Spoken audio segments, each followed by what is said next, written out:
All praise to the Most High. Alright. I did not see that car. Where did that whip come from?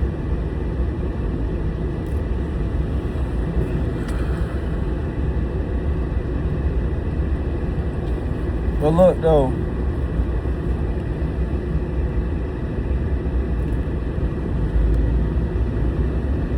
At an all-time low in cognition that leads to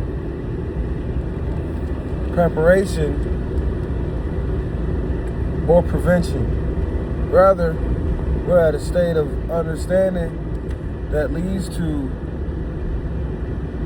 programming and mass herding.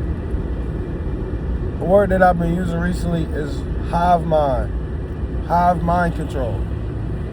Mind control is just government, how you are governed, where you are led to do based on what you're led to believe, whether you are in alignment with government or recognize that your government is corrupt. If you do the opposite, which is what we know is to take a stand or a protest, that's just you in a hive mind control against the government. The point I'm making is, do not let the government govern your mind. Don't let it control your responses either. So many of these, the youth, are protesting ICE. And I get it. But the government, the powers that be, are orchestrating everything. The world is a stage. It's all an orchestration. Multiple different pieces and parts playing together to create a symphony. It's beautiful in their ears because they're getting you to play right along. Your frustration, your hatred, your anger tells them they have you cognitively. And if they can control you mentally, then they can control you physically, emotionally. There's a obedience factor that's being in place, or input, or set in place, I should say. Is own everything and be happy. Own nothing and be happy. Own nothing and be happy. Don't own your house. Don't own your own money, cryptocurrency, right? Blockchain.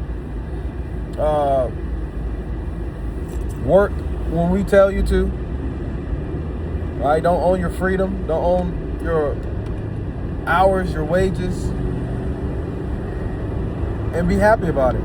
Be lucky that you're not on the street. This is to set up the mass herding or the mass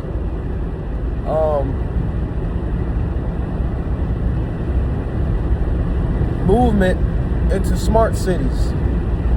It's happening right now in Atlanta.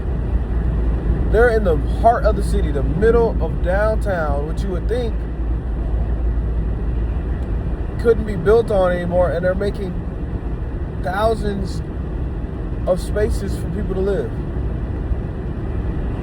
The goal is to rob agriculturalists of their trade,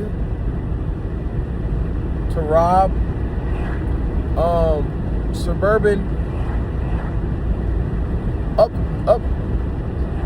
suburban next generation. So let's say you have a parent in their mid-40s who has a middle schooler or early high schooler, even elementary, whatever. That individual was successful in life. The goal educationally is rob this current student of the literacy necessary to not even maintain that person's wealth, but definitely not to excel or surpass it. So because they're in a state of need, again, own nothing and be happy, they will be shepherded, herded into these smart cities where they can have an affordable living, still in a luxury or a comfortable means which they grew up in, if that makes sense. So All of these things are at play, and people are just angry about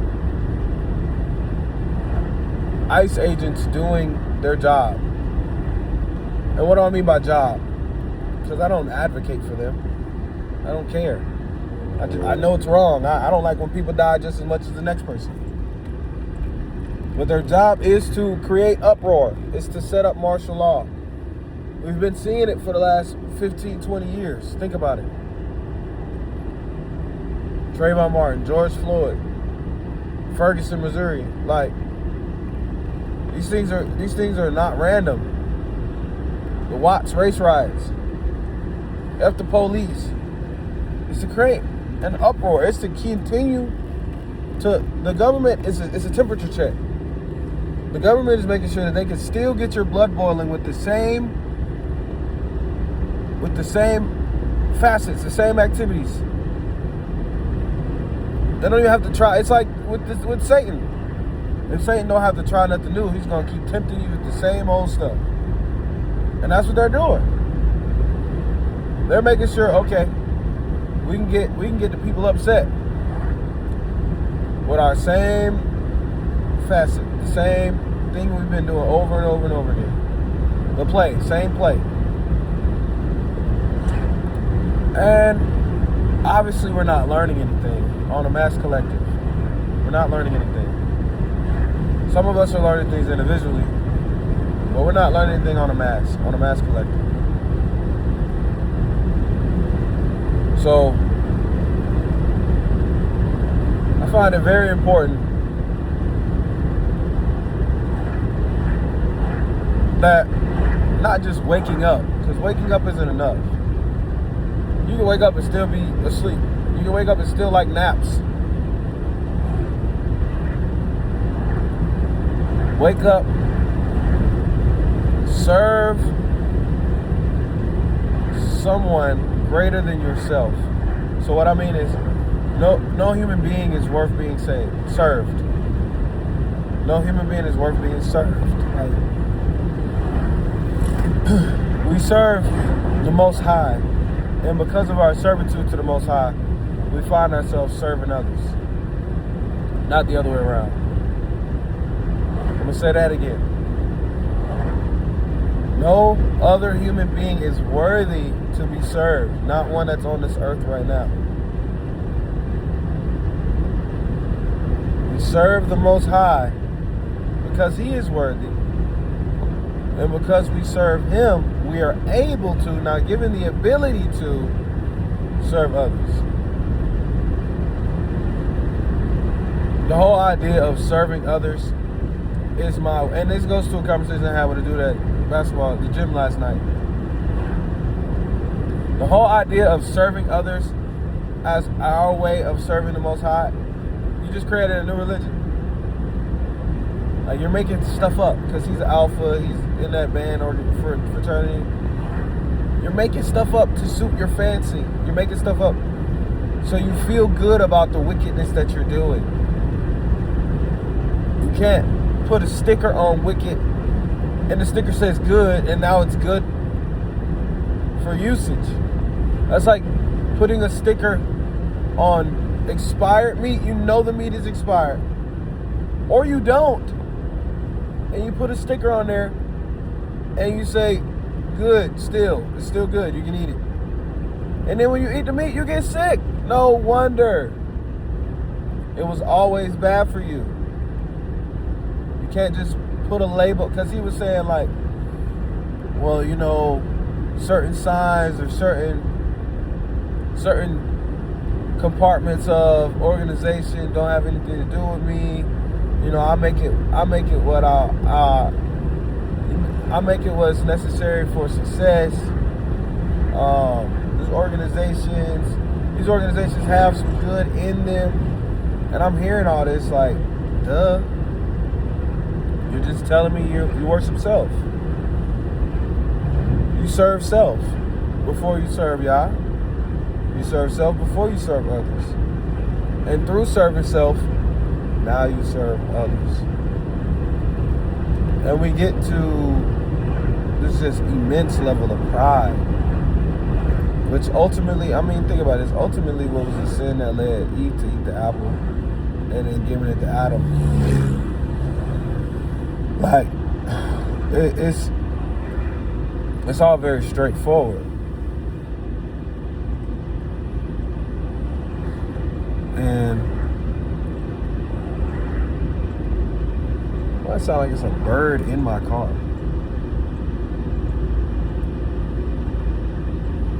But I want people to start thinking for themselves. People start thinking for themselves. People are attached, like, I got friends still right now attached to religion. Don't know how to get out. Refuse to get out because even though their life sucks, they're comfortable. And I thought I was bad at that. Like, I was not necessarily stuck in religion, but stuck in places where I refuse to get out because I'm comfortable.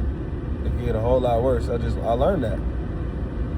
And it's like, yo, the minute we put the fullness, and this goes for me too, the minute we pull the fullness of our faith in Yahushua Mashiach, which is the Messiah, and through him gain relationship with the Father, created the perfect one above all, we have now given ourselves access to abundance.